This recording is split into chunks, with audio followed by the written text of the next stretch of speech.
Hi there, Virgo. Thanks so much for tuning in. I'm Astrogirl. We're looking at January 4 through January 10, the first week of 2016. And I can't even tell you how much bad news I have for you. And I say that with a smile because bad news as in Mercury's going retrograde, your ruling planet, and Jupiter's going out of phase in your sign. So it's a double whammy for you, I feel. And I feel bad telling you this, but I also feel like if anyone can handle it, you can.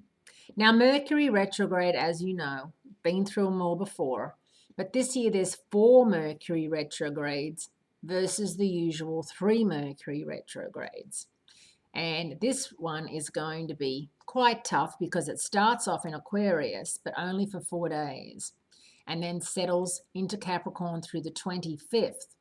So it's at a phase from the 8th through the 25th in Capricorn, your fellow earth sign, your 5th house of romance, creativity, and self-fulfillment. Virgo goes out of phase in your 1st house of personality and ego through May 9. So it's very much a time when everything you do, you might feel like is being second guessed or you're second guessing it. My advice is to just go with the flow. Being an earth sign, that is not something that sits so right with you, but it's important because you cannot rely on the lucky streak that you've been on because Jupiter is out of phase for the next couple of months. And in that time, it's important that you re-look at everything that's come and gone, all those opportunities, and make sure that come May 9, you are ready for the next wave and don't miss out because you're simply not organized or not, ready. You have to be ready and you have to look at everything as a gift because it is a gift.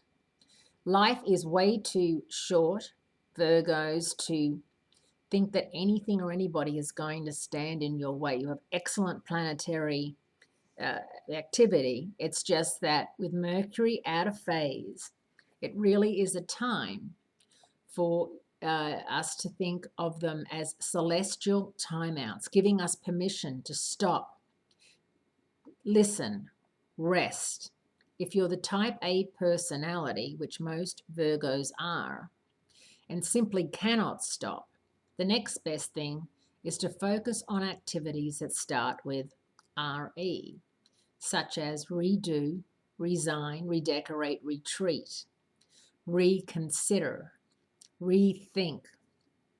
Do all those things that you may not get time to do, Virgos, because you're so busy getting to the next place and you're so busy pushing on and on. And so Mercury retrograde and Jupiter retrograde are saying, hey, let's take a time out. Let's see where we are. Maybe you've taken a detour and it's a wrong detour. Let's get you back on track where you need to be, making the most out of everything that's going on for you. So it's a learning month, this very much so. And I'll be telling you more as we get into it, but just know that for those of you who are back at work this week, Murphy's Law, whatever can go wrong, will go wrong, is indeed in full effect. There is a bright light with the new moon in Capricorn over the weekend. If you're single, you could definitely meet someone wonderful. Just know that with Mercury retrograde, it might not, kick off right away. It might take until February until things really get going, shall we say. Have a wonderful week. Great speaking to you, and I look forward to speaking to you again next week.